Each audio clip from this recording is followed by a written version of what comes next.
This video is sponsored by minifigs.me. Stick around for a special, exclusive discount code.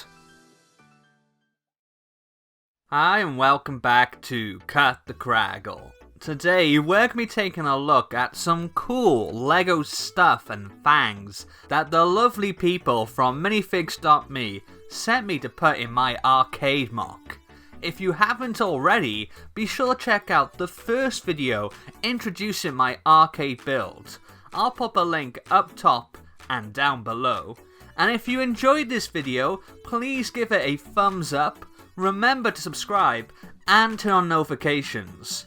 And if you really love my content and want to support the channel that extra bit, you can also check out my new YouTube memberships by clicking on the join button below. Alright, let's get stuck in. First up, we have this Dance Dance Brickolution build. This of course is based on the legendary Dance Dance Revolution arcade game.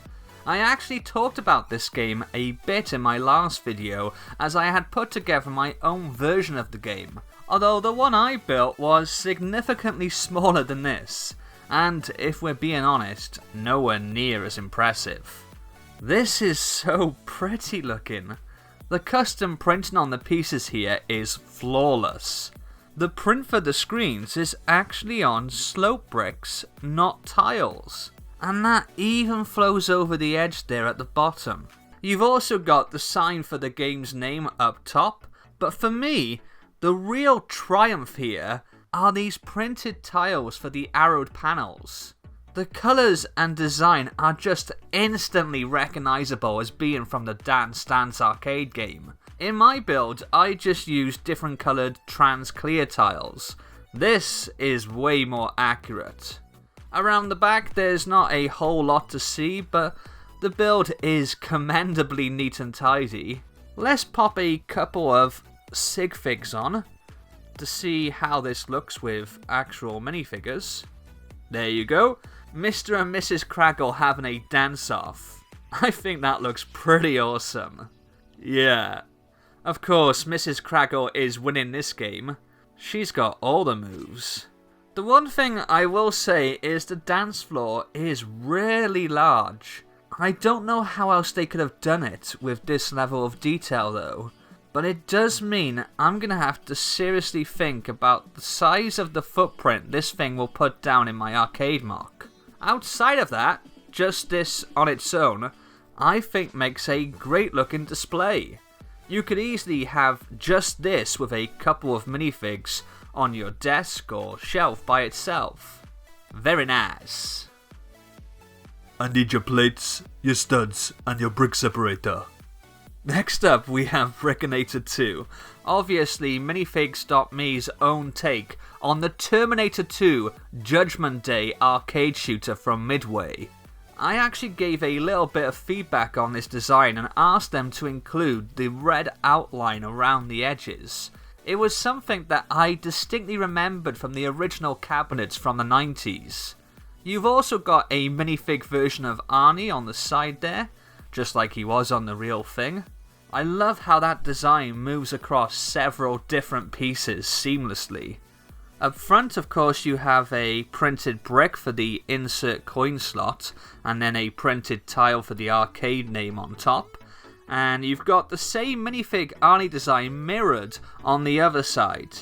And if we just pop the light guns off a second, that gives you a better look at the printed screen there, showing a T-800 being shot at by the players against the post-apocalyptic wasteland of the future.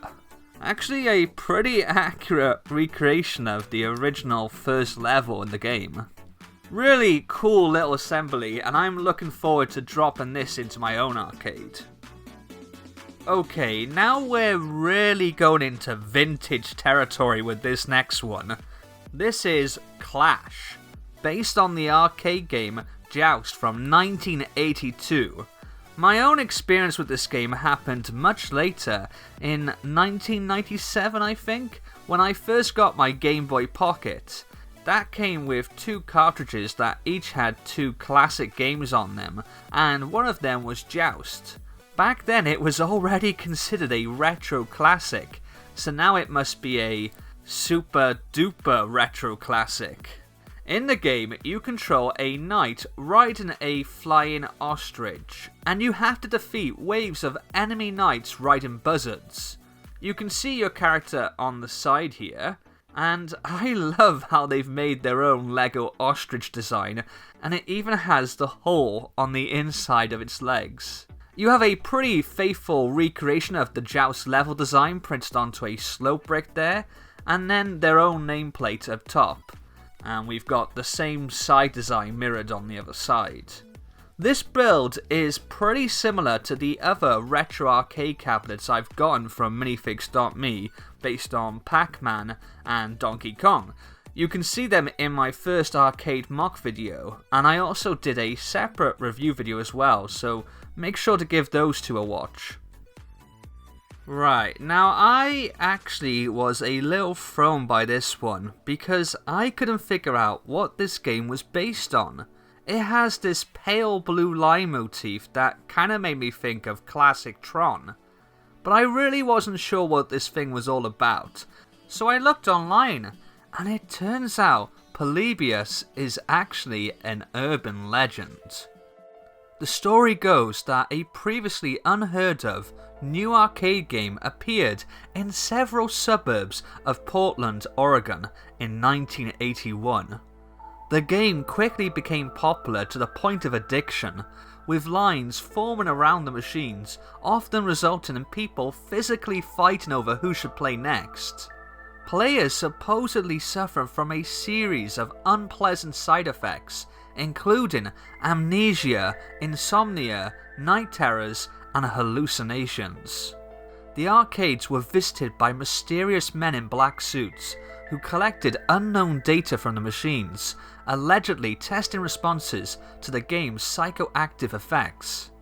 And then, approximately 1 month after its release, Polybius disappeared without a trace. Who knows whether Polybius really existed or not? It kinda sounds like something out of Stranger Things. Either way, now I know the backstory behind it, I'm really excited to have this reference to a spooky urban legend in my arcade.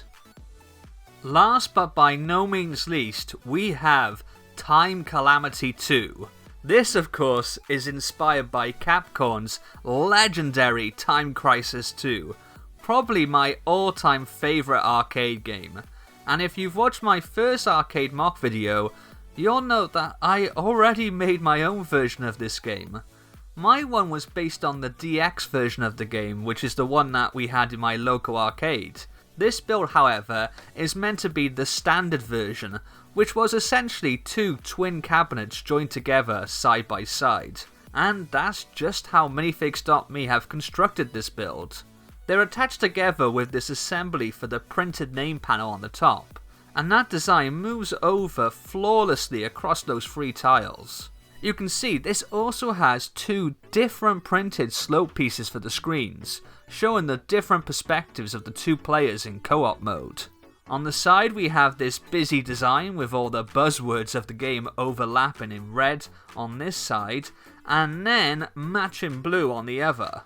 As well as the cabinets themselves, you also get this little assembly to represent the stand where you holstered the light guns, inserted coins, and used the foot pedal to duck and reload.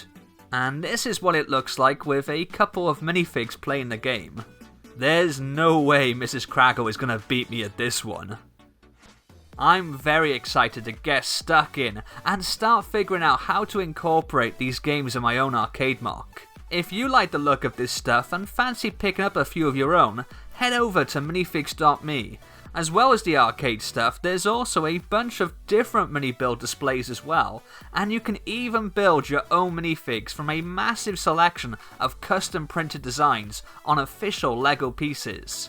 Plus, if you use my exclusive discount code 2021Craggle10, you'll get 10% off your order.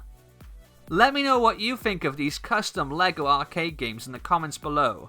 And while you're there, be a legend and hit that subscribe button along with notifications. And if you've done all that, well, you might as well give the video a thumbs up too. Go on, you know it makes sense. I'll see you next time. Laters.